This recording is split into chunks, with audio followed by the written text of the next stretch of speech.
بسم الله الرحمن الرحيم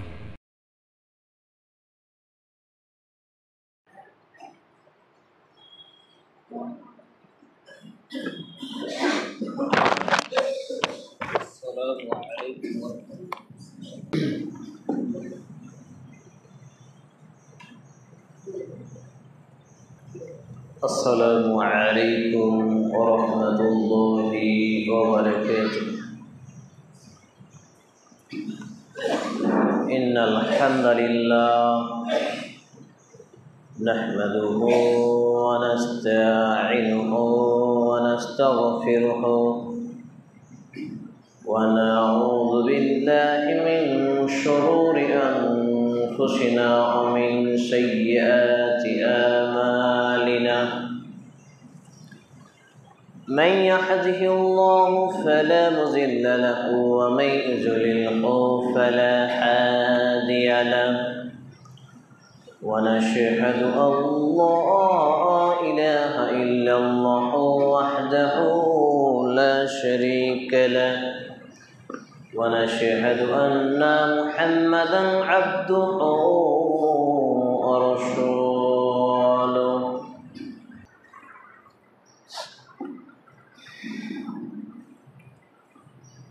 الحمد لله رب العالمين والصلاة والسلام على رسوله الكريم وعلى آله وصحبه أجمعين. أما بعد، فأعوذ بالله السميع العليم من الشيطان الرجيم. قل إن الصلاة ونسكي ومحياي ومماتي لله رب العالمين. وقال الله تعالى: أعوذ بالله السميع العليم من الشيطان الرجيم. فصل لربك وانحر. قال رسول الله صلى الله عليه وسلم: إنما الأعمال بالنيات. رب اشرح لي صدري ويسر لي أمري واحلل عقدة من لساني يفقهوا قولي. ربي أسر ولا تؤشر وتمم بالخير.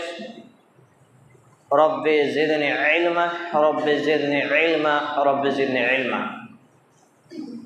যাবতীয় প্রশংসা, গুণগান, হামদ, সানা, গুণকীর্তন একমাত্র আল্লাহ রাব্বুল আলামিনের জন্য, যিনি এক এবং একক, ওয়াহদাহু লা শারীক, খালিক এবং মালিক।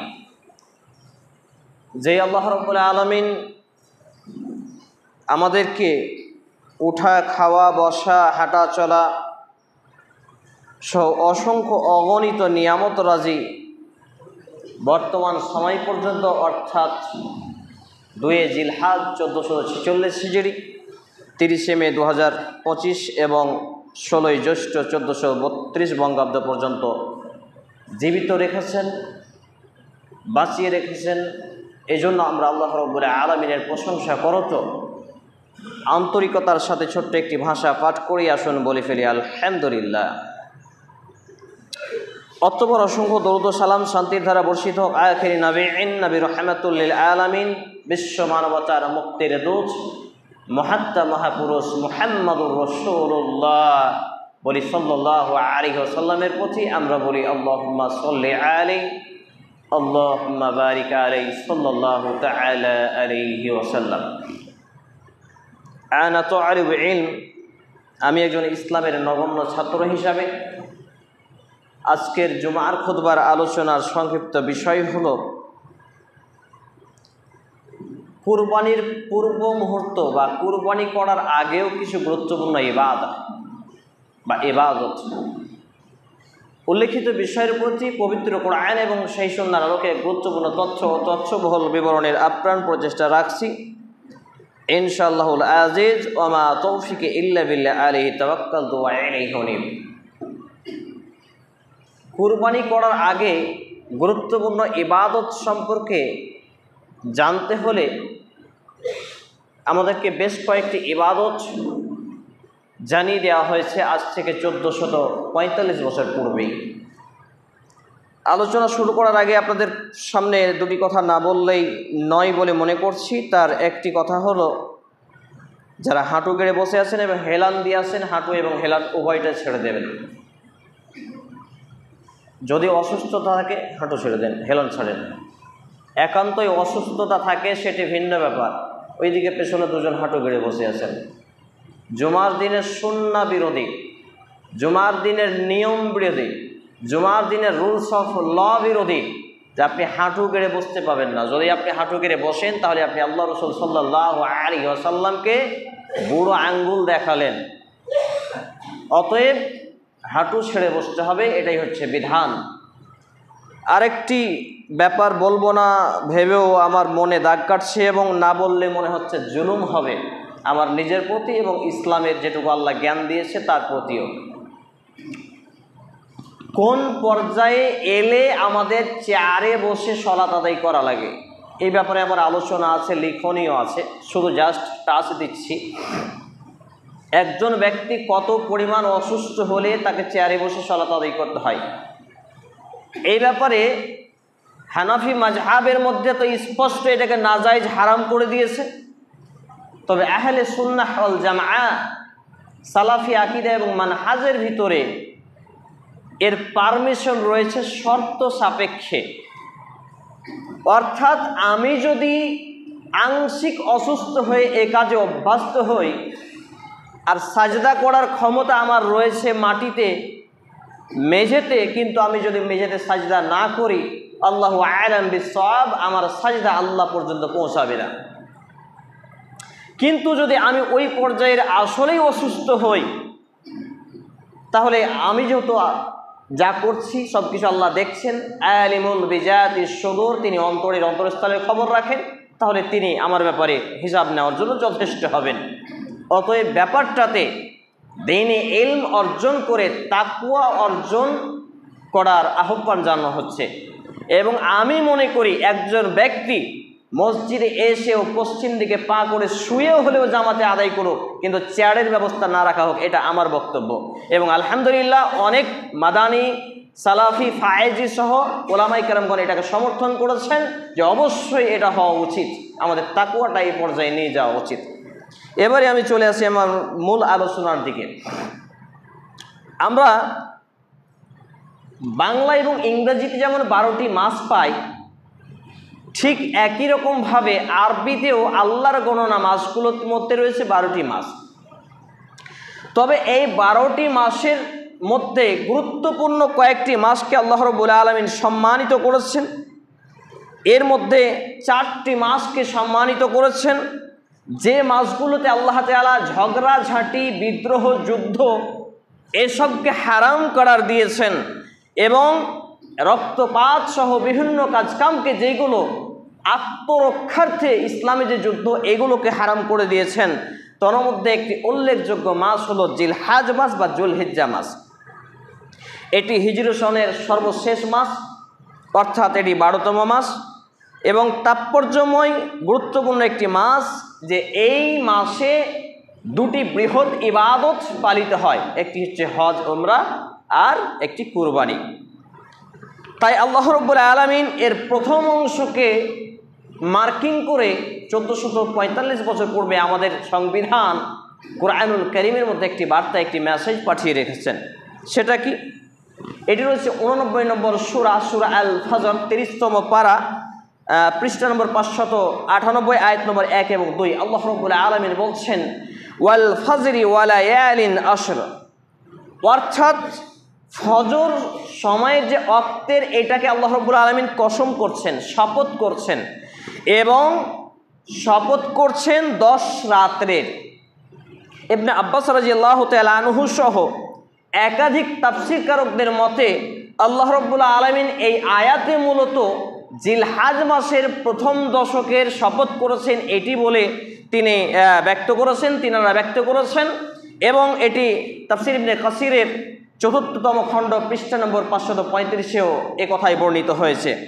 অর্থাৎ এক কথায় জিলহাজ মাসের আজকে যেহেতু 2 তারিখ, প্রথম তারিখ থেকে শুরু করে 10ই জিলহাজ পর্যন্ত এই প্রথম দশক এবং কোনো কোনো মুফাসসির ইকরাম উলামা ইকরামগণের মতে 13ই জিলহজ পর্যন্ত এটি খুবই একটি গুরুত্বপূর্ণ মাস, গুরুত্বপূর্ণ একটি মোমেন্ট। এই মোমেন্টে আল্লাহ রাব্বুল আলামিন জিকির আজগার তাসবিহ তাহলিল করে আল্লাহর নৈকট্য রেজামন্দি হাসিল করা সম্ভব। কিন্তু দুর্ভাগ্যজনকভাবে আমরা যতটা কুরবানি নিয়ে ব্যতিব্যস্ত থাকি, একটা খাসি 1 বছর 2 বছর পালন করে তাকে ভুট্টা, কাঁঠালের পাতা, বিভিন্ন ছোলা খাইয়ে হিষ্টপুষ্ট করে এই যে কুরবানি নিয়ে এই কুরবানি ইবাদতটাকে আমরা যতটা ডেভেলপ করেছি, এই ইবাদতের ক্ষেত্রে যতটা আমরা বাড়াবাড়ি পর্যন্ত করি, যদি আমরা অন্যান্য ফরজ ইবাদতগুলোকে নিয়ে এর 100 ভাগের 1 ভাগ যদি আমরা পালন করতে পারতাম, তাহলে এই ছোট্ট একটা মসজিদ আজান হওয়ার পূর্বেই মসজিদটা ভরে যেত। তাহলে এখানেও বোঝা যাচ্ছে আমাদের দ্বীনে ইলমের ঘাটতি এবং কমতি রয়েছে। বিধায় আমরা এই কুরবানি করার পূর্বেও যে গুরুত্বপূর্ণ ইবাদত রয়েছে, স্টেপ রয়েছে, এগুলোকে আমরা পালন করতে পারছি না। সম্মানিত উপস্থিতি ভাই এবং বন্ধুগণ, আমি আপনাদের সামনে দ্বিতীয় খুতবার পরে প্রথম এবং দ্বিতীয় দুটি আয়াত পাঠ করেছি, প্রসিদ্ধ সূরার প্রসিদ্ধ আয়াত। এটি রয়েছে সূরা আল আনাম 6 নম্বর সূরা, পারা নম্বর 8, পৃষ্ঠা নম্বর 150 এবং আয়াত নম্বর 162। আল্লাহ রাব্বুল ইজ্জাত এখানে দ্ব্যর্থহীনভাবে দুটি মৌলিক আদেশ করেছেন। সেই দুটি আদেশ হলো, কুল বলুন, ইন্না সলাতি আমার সলাত, ওয়া নুসুখি আমার কুরবানি, ওয়া মাহিয়া ওয়া মামাতি লিল্লাহি রাব্বিল আলামিন। সুবহানাল্লাহ। আয়াতটা পড়লেই গায়ের লোম ভাবিয়ে যায়।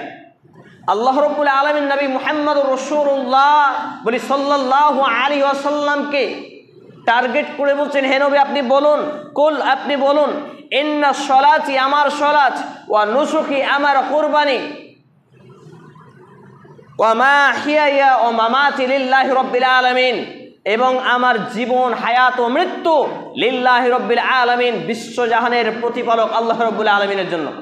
মুরব্বী সাহেব হাঁটু ছেড়ে দেন, হাঁটু ছেড়ে দেন, এদিকে ঘুমিয়ে গেছেন জুমার খুতবা এসে।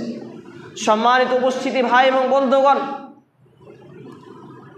আল্লাহ রাব্বুল আলামিন এখানে দুটি আদেশ করেছেন। প্রথম আদেশ হচ্ছে আমার সালাত কার জন্য হতে হবে? আল্লাহ রাব্বুল আলামিনের জন্য। অতঃপর আসবে আমার কুরবানি, এটাও কার জন্য হতে হবে? লিল্লাহি রাব্বিল আলামিনের জন্য। তাহলে যেই ব্যক্তির সালাত নেই সেই ব্যক্তির কুরবানিটাকে, খুবই লজ্জাকর কথা তবুও বলে ফেলি, খন্দকার আব্দুল্লাহ জাহাঙ্গীর রাহিমাহুল্লাহ 2016 সালে মৃত্যুবরণ করেন। হানাফি বিদ্বান ছিলেন তিনি। সেই যুগে, আজ থেকে প্রায় 1 যুগ আগেই মোটামুটি তিনি বলে গেছেন যে যেই ব্যক্তি সালাত ত্যাগ করে নামাজ ছেড়ে কুরবানি করলো, সে ব্যক্তির লজ্জা স্থান উলঙ্গ হয়ে থাকলো আর মাথায় সে টুপি বা পাগড়ি করার জন্য ঝগড়া করলো। আমি এটাকে এভাবে বোঝাই যে মনে করুন আপনার কল বা টিউবওয়েল বা ট্যাপে পানি ধরবো, একটা বালতি নেব, তো বালতির তলা যদি ছিদ্র থাকে তাহলে পানি ঢুকবে, থাকবে, স্টক হবে, বেরিয়ে পড়ে যাবে। একই রকমভাবে তাওহীদের পরে পরে সলাতের গুরুত্ব এতটাই ইসলামে, এই সলাতটা হচ্ছে একটা বালতি। অর্থাৎ তাওহীদকে পালন করার পরে, বাস্তবায়নের পরে, শিরকের বৃদ্ধাচারণের পরে আপনার জীবনে যদি সলাত না থাকে, অন্যান্য কোনো ইবাদত আল্লাহ রাব্বুল আলামিন কবুল করবেন না। এই কথাই জানানো হয়েছে সিলসিলা হাদিস সহিহা হাদিস নাম্বার 1358, অর্থাৎ 1358 ক্রমিক নম্বরে বিশ্ববিখ্যাত সাহাবী আবু হুরায়রা রাদিয়াল্লাহু তাআলা আনহু তিনি বর্ণনা করছেন, নবী মুহাম্মদুর রাসূলুল্লাহ সাল্লাল্লাহু আলাইহি সাল্লাম বলেছেন, কিয়ামতের মাঠে বান্দার সর্বপ্রথম যে আমলের তালাশ করা হবে, ইনকোয়ারি করা হবে, সার্চ করা হবে, সেটা হচ্ছে সলাতের। অন্য বর্ণনায় পাওয়া যায় যে ব্যক্তির সলাতের হিসাব হবে সঠিক, সে সেই ব্যক্তি হবে পরিত্রাণ পাবে, মুক্তি পাবে, অন্যান্য হিসাব সহজ হয়ে যাবে। যেই ব্যক্তির সলাতের হিসাবে ঘাটতি থাকবে, কমতি থাকবে, আল্লাহ রাব্বুল আলামিন বলবেন, মনে করুন আমার বয়স আজকে 30, তাহলে আমার যদি এই 30 বছর জীবনে আমার বয়স যেদিন 10 বছর হয়েছে তারপরে থেকে 5 ওয়াক্ত সলাতের মধ্যে কোনো একদিন এক ওয়াক্ত ছুটে যায়, তাহলে এটা খরচ ঘাটতি পূরণের জন্য আল্লাহ রাব্বুল আলামিন ফেরেশতাদের আদেশ করবেন, দেখো আমার বান্দা এবং বান্দীদের মধ্যে কোনো বাড়তি ইবাদত সালাত রয়েছে কিনা। অর্থাৎ সেই জোহরের আগে পাশে, আসরের আগে নেই, এই মাগরিব এই করে যে সুন্নাতে রাতে বা 12 রাকাত রয়েছে, এবং জুমার পূর্বে আনলিমিটেড সুন্নাহ, তারপর এইভাবে আপনার কি বলছে যে তাহাজ্জুদ, তারাবি, এই যে নফল ইবাদতগুলো, এইগুলো দিয়ে সেই ঘাটতি পূরণ করা হবে। কিন্তু যেই ব্যক্তির এই শূন্য স্থান পূরণ হবে না, তার কোনো আমল আল্লাহ রাব্বুল আলামিনের কাছে গৃহীত হবে না। নাউযুবিল্লাহি মিন যালিক। যদি ঘটনা তাই হয়, তাহলে আমার এবং আপনার পরিণতি কি হতে পারে? বয়স 60-70 হয়ে গেল, মসজিদের খাম্বাটুকুও চিনি না কটা খাম্বা আছে। সম্মানিত উপস্থিতি ভাই এবং বন্ধুগণ, তাহলে আল্লাহ রাব্বুল আলামিন সূরা আল আনআম 6 নম্বর সূরা 8তম পারা পৃষ্ঠা নম্বর 150 আয়াত নম্বর 162-তে জানিয়ে দিলেন যে কুল ইন্নাস সালাতি ওয়া নুসুকি ওয়া মাহিয়ায়া ওয়া মামাতি লিল্লাহি রাব্বিল আলামিন, অর্থাৎ আমার সালাত, আমার কুরবানি, আমার জীবন এবং আমার মৃত্যু লিল্লাহি রাব্বিল আলামিনের জন্য হতে হবে। অর্থাৎ সালাত আর কুরবানি নয়, আমার জীবনের প্রতিটা সেকেন্ড, এবং সেকেন্ডকে যদি আরো কোনো ছোট করা যায়, এই প্রত্যেকটা মোমেন্টকে আল্লাহ রাব্বুল আলামিনের জন্য কুরবানি করতে হবে। কিন্তু আমি এবং আপনি এখন পর্যন্ত কুরবানি এটাই করতে পারলাম না যে আজান শুরু হওয়ার আগে মসজিদে অ্যাটেন্ড করা। এই জন্য তো আমরা বলি কুরবানি মানেই তো গোশত খাওয়া। আপনি দেখুন আমার আপনার সমাজে, দাবিকৃত মুসলমান সমাজে, মসজিদের চারিপাশে মুসলমান বসবাস করে, তারও কানে মুয়াজ্জিনের আজান যায়, সেও আল্লাহু আকবার ধ্বনি শুনে, হাইয়া আলাস সালাহ শুনে, হাইয়া আলাল ফালাহ শুনে, আস-সালাতু খায়রুম মিনান নাওম শুনে, কিন্তু সে এই আজানের ডাককে অবজ্ঞা করে ফেলে। কিন্তু কুরবানিতে এইভাবে ডাক দিয়ে ডাকা বলা হয়নি। এই কুরবানি তো জীবনে একবার বলে দিয়েছেন, আদেশ করে দিয়েছেন, কিন্তু এমন একটা বাড়ি দেখান যে কুরবানি বাদ আছে। আমার এলাকায় তো অনেক পরিবারকে দেখছি বলছে কুরবানি যদি না দিই ছেলে মেয়ে কার মুখ তাকাবে, বন্ধন লোন তুলেও কুরবানি দেয়। তাহলে এই যদি ঘটনা হয়, তাহলে নামাজের বেলায় কেন নয়? তাহলে ঘটনা কি তাই নয়, নিচে দিকে ন্যাংটার উপরে মাথায় পাগড়ি টুপির জন্য লড়ালড়ি করা?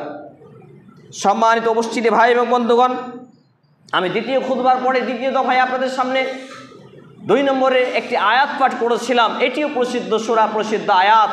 আল্লাহ রাব্বুল আলামিন এটাকে স্পষ্টভাবে জানিয়েছেন, ফাসাল্লি লিরাব্বিকা ওয়ানহার, অর্থাৎ সূরা আল কাউসার 108 নম্বর সূরা 30তম পারা 608 নম্বর পৃষ্ঠা আয়াত নম্বর 2। আল্লাহ তাআলা এখানে বললেন, আপনি আপনার প্রতিপালকের উদ্দেশ্যে সালাত কায়েম করুন। ফাসাল্লি মানে আপনি মুসল্লি হয়ে যান, নামাজি হয়ে যান।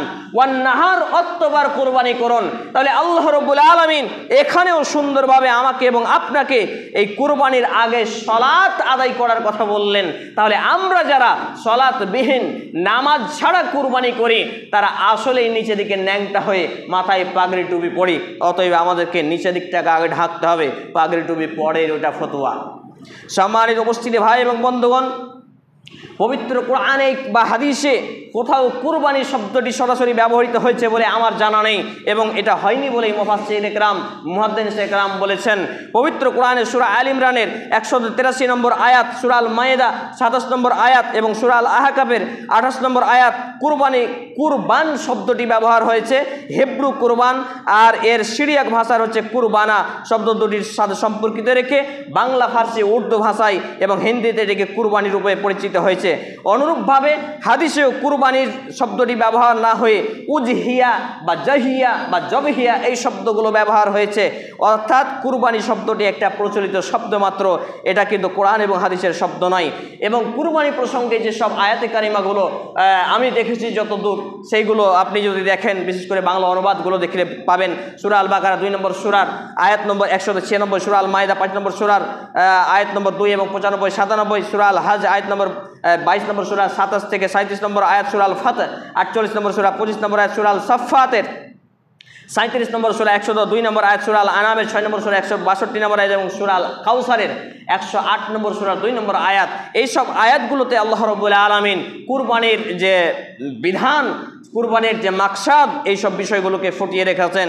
অতএব আমাকে এবং আপনাকে এই বিষয়টা অবশ্যই মাথায় রেখে কাজ করতে হবে যে কুরবানির আগে কিছু ইবাদত রয়েছে, সেই ইবাদতগুলো আসুন এবার সংক্ষিপ্ত আকারে আমরা জেনে নিই। তার প্রথম কাজ ছিল কুরবানির চাঁদ, অর্থাৎ জিলহাজ মাসের চাঁদ যেদিন উঠে গেছে সেই দিন থেকে জিলকাদ মাস শেষ হওয়ার পরে জিলহাজ মাসের যেদিন চাঁদ উঠেছে অর্থাৎ আজকে 2 তারিখ, তাহলে সেই দিন থেকে নিয়ে আমাদের যে অবাঞ্ছনীয় লোম যেগুলো কাটা অন্যান্য সময় জায়েজ, এখানে আবার অনেকে কি করেন যে দাড়িটাকে এই 10 দিন রেখে দেন, আবার কুরবানির দিন সুন্দর করে ডেটো পালিশ করে এই মার্বেল টাইলসের মতো চকচকে ওর শ্বশুর বাড়ি বেড়াতে যান, আত্মীয় স্বজনের বাড়ি বেড়াতে যান। এটা সর্ব অবস্থায় দাড়ি কাটছাট করা হারাম এবং কবিরা গুনাহ, এটা আপনাকে মেনে নিতে হবে। পুরুষ হিসেবে দাড়ি রাখতে বাধ্য, মুসলিম হিসেবে দাড়ি রাখতে বাধ্য।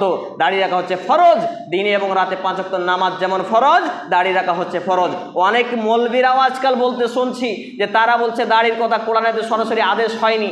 আরে দাড়ির কথা কোরআনে আদেশ হয়নি তো জাকাতুল ফিতরের কথা কোরআনে আদেশ হয়েছে নাকি? তাহলে শুধু কোরআনেই যে আদেশ হবে দিয়ে ওটা ফরজ হবে এমনটি নয়, আল্লাহ রাসূল সাল্লাল্লাহু আলাইহি সাল্লামের মাধ্যম দিয়ে যে আসবে সেটাও ফরজ হয়। সম্মানিত উপস্থিতি ভাই এবং বন্ধুগণ, তাহলে এই দিন, বিশেষ করে এই 10 দিন আমাদের উচিত হলো এ সম্পর্কে একটি হাদিস আমরা না জানলেই নয়। উম্মে সালমা রাদিয়াল্লাহু তাআলা আনহা তিনি বলছেন যে নবী মুহাম্মদুর রাসূলুল্লাহ বলি সাল্লাল্লাহু আলাইহি সাল্লাম তিনি আদেশ করেছেন যে জিলহাজ মাসের চন্দ্র উদিত হইলে তোমরা যে অবাঞ্ছনীয় লোম, পুরুষদের গোফ, বগলের নিচে লোম, পুরুষ নারীর নাভির নিচে লোম এবং নখ, হাত পায়ের, এগুলো কাটা থেকে বিরত থাকবে। এ সংক্রান্ত অনেক জাল এবং জয়ীফ হাদিস রয়েছে ফজিলতে, কিন্তু এটা আল্লাহ রসুলের আদেশ এবং এটা কুরবানি যতক্ষণ তোমরা না করো ততক্ষণ যেন না কাটো। এটা কারা করবে? যারা কুরবানি দেওয়ার নিয়ত করে তারা। তাহলে আমি এটাকে এভাবে বুঝেছি যে আমার বাপ, আমি একই পরিবারে রয়েছে, আমার বাপ কুরবানির নিয়ত করেছে আমার পরিবারের পক্ষ থেকে, তাহলে আমিও পরিবারের মেম্বার, তাহলে সেই সূত্রে আমিও যাতে এখান থেকে বিরত থাকি, এটা আমি বুঝেছি। কিন্তু মতিউর রহমান মাদানী সহ বিভিন্ন ওলামায়ে কেরাম বলছেন যে না, অন্যান্য মেম্বাররা করতে পারেন, তবে আমি এটা বুঝেছি। আল্লাহু আ'লাম বিশ-শাওয়াব। সম্মানিত উপস্থিতি ভাই এবং বন্ধুগণ, এবং এই জিলহাজ মাসের 1 থেকে 9 তারিখ পর্যন্ত ধারাবাহিক নফল সিয়াম পালন করা। নাম্বার 2, এই সিয়াম পালন করা আবু কাতাদা রাদিয়াল্লাহু তাআলা আনহা তিনি বলছেন বিশেষ করে জিলহাজ মাসের সৌমে ইয়ৌমে আরাফা, আরাফার দিনের সিয়াম, যেই আরাফার দিনের সিয়ামের মধ্যেও আমাদের আহলে সুন্নাহ ওয়াল জামাআহ, আহলে হাদিস, সালাফি আকীদা এবং মানহাজ ভিত্তিক আলেম ওলামাদের মধ্যে 2টি মত পাওয়া যায়। এই বিষয়ে দীর্ঘ আর্টিকেল লিখনি আছে আমার আজ থেকে 10 বছর আগে পর্যন্ত, এবং এখনও যেটুকু আমি আমার ক্ষুদ্র জ্ঞানে নগণ্য ছাত্র হিসেবে, অযোগ্য ব্যক্তি হিসেবে যেটুকু পেয়েছি, যে এটা নিজে দেশের চন্দ্র অনুপাতেই মূলত এটা হয়। কারণ ইয়ৌমে আরাফার দিনই হচ্ছে ইয়ৌমুন নাহার, কিন্তু আবার ইয়ৌমে আরাফার দিনে সিয়াম যদি আমরা সৌদি আরবের সঙ্গে মিলিয়ে রাখি তাহলে একদিন ইয়ৌমে ফাঁকা দিন আসছে, যে ব্যাপারটাতে বিভিন্ন ওলামায়ে কেরামগণ, বড় বড় পিএইচডিধারী ওলামায়ে কেরামগণ পর্যন্ত আমার এই মতে সহমত পোষণ করেছেন এবং বলেছেন হ্যাঁ এটা বাস্তব একটি বিষয়। তাহলে এখান থেকেও আমরা যে বিষয়টি নেব তাহলে হচ্ছে যে এই জিলহাজ মাসের 9 তারিখে বিশেষ করে এই সিয়ামটা আমরা অবশ্যই পালন করব। এতে করে আল্লাহ রাব্বুল আলামিন আমার এবং আপনার 1 বছর আগের এবং 1 বছর পরের গুনাহ খাতাকে মাফ করবেন। হাদিস সহিহ আল মুসলিম গ্রন্থের 2636 নম্বর হাদিস। এবং চাঁদ ওঠার পর থেকে বেশি বেশি তাকবীরে তাশরিক পাঠ করা, অর্থাৎ আল্লাহু আকবার, আল্লাহু আকবার, লা ইলাহা ইল্লাল্লাহ, আল্লাহু আকবার, আল্লাহু আকবার, ওয়ালিল্লাহিল হামদ। এই শব্দগুলো হচ্ছে নিখুঁত, নির্ভেজাল, সহিহ। তবে মুসনাদে আহমদ গ্রন্থের একটি হাদিস রয়েছে যেটা কোনো মুহাদ্দিসিন একরাম হাসান পর্যায়ে বলেছেন, সেটা হচ্ছে যে এই যে সুবহানাল্লাহ, বুখরাতা, ওয়াসিলা, এই বাক্যগুলো যুক্ত করে এইটাকে তারা কেউ সহিহ বলেছেন।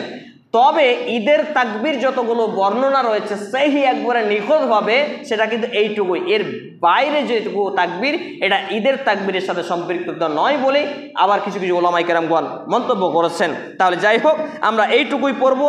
আর যদি কেউ বলে যে না ওইটা পড়বে তাহলে সেটা তার ব্যাপার, এখানেই সুন্নাত নফলে নিয়ে ঝামেলা করার প্রয়োজন নেই। আর আরেকটি ইবাদত হলো বেশি বেশি জিকির আজগার করা, হতে পারে সুবহানাল্লাহ, আলহামদুলিল্লাহ, আল্লাহু আকবার, এই বিভিন্ন জিকির আজগার করা। এবং এই 10 দিন আল্লাহর কাছে এত প্রিয় যে আমি এবং আপনি আল্লাহর কাছে এত প্রিয় হতে পারি। একজন সাহাবী জিজ্ঞেস করলেন, ইয়া রাসূলুল্লাহ, ইয়া হাবিবাল্লাহ, হে আল্লাহর রাসূল, হে আল্লাহর বন্ধু, এই 10 দিন আল্লাহর কাছে এত প্রিয়, তাহলে যে ব্যক্তি আল্লাহর পথে শহীদ হয় তার থেকেও কি? বলছে হ্যাঁ। অর্থাৎ যে ব্যক্তি আল্লাহর রাস্তায় শহীদ হয় শহীদের থেকেও প্রিয় হবে সেই ব্যক্তি, যেই ব্যক্তি এই 10 দিন আল্লাহর ইবাদত বান্দেগিতে মশগুল থাকতে পারবে।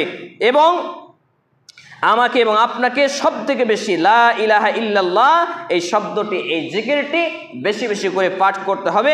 আর আলহামদুলিল্লাহ এই জিকিরটি, এই দোয়াটি বেশি বেশি পাঠ করতে হবে। মুসনাদে আহমদ গ্রন্থে হাদিস নম্বর 132 বর্ণিত হয়েছে। এবং বেশি বেশি ভালো কাজে অংশ নেওয়া, আমলে সলেতে অংশ নেওয়া।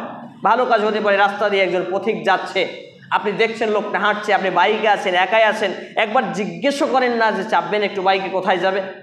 জিজ্ঞাসা করেন না। আলহামদুলিল্লাহ আমার ব্যাপারটা একটু ভিন্নভাবে চলে। একজন শাইখ আসছিলেন, আপনাদের বাবুপুর সম্ভবত মাদ্রাসার শিক্ষক, এগিয়ে গেলেন, আবার এগিয়ে গেলেন, আবার এগিয়ে গেলেন, আবার থামছেন। উনি আমাকে জিজ্ঞেস করছেন কোথায় যাবেন। মানে উনি বুঝতে পারছেন যে এনাকে না নিয়ে যদি চলে যায় তো মনে হয় যে আমি তার হক আদায় করলাম না। আল্লাহু আলাম।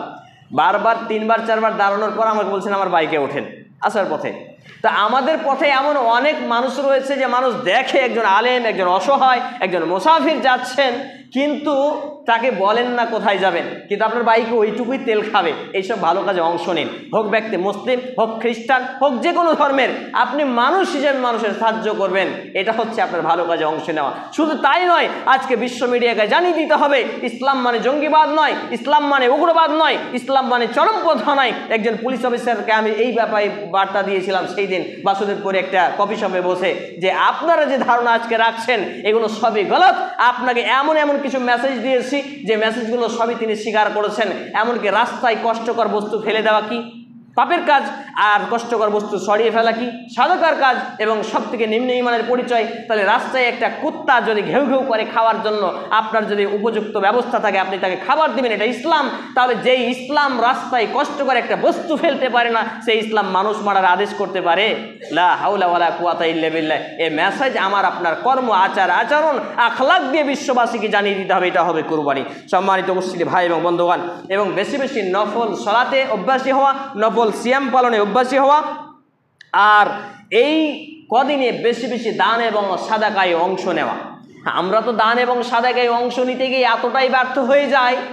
এই ট্রেনে যখন আসছিলাম দেখলাম একটা মেয়ে অসহায়ত্ব সব লিখে নিয়ে এসছে, আধার কার্ড, সার্টিফিকেট সব কিছু নিয়ে সবার কাছে হাত পাতাচ্ছে। প্রায় 50টা লোকের কাছে হাত পাতালো, দেখে মনে হচ্ছে একবারে টাটা আম্বানি ফেল এই কোয়ালিটির লোকেদের কাছে। সবাই বলছে খুচরো নেই। আমি একটা আর্টিকেলও লিখলাম ওইটাকে টার্গেট করে, খুচরো নেই। অন্য জায়গায় দেখুন, এই যে অমুক তমুক একটা লোক আপনার কাছে হাত পাচ্ছে, আপনার দরজায় এসেছে, মানে জানেন আল্লাহ রাব্বুল আলামিন আপনাকে, আপনার মানে তার উপরে আপনাকে শ্রেষ্ঠত্ব দিয়েছেন। আল্লাহ রাসূল সাল্লাল্লাহু আলাইহি ওয়াসাল্লাম কি বলেছেন? উপরে উত্তম।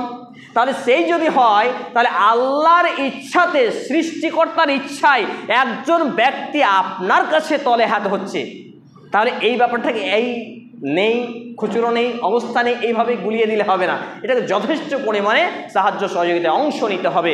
অতএব আমাদের উচিত হবে এই যে কুরবানি করার পূর্বে এই 9টি সিরিয়াল, এবং 10 নম্বরে আসবে, এবার আসবে আপনার কুরবানি। 10 নম্বরে এবারে কুরবানি। কিন্তু 9টি ইবাদতকে আমরা আগেই ছুড়ে ফেলে দিয়েছি, আর কুরবানি নিয়ে সারা বছর পেরেশান।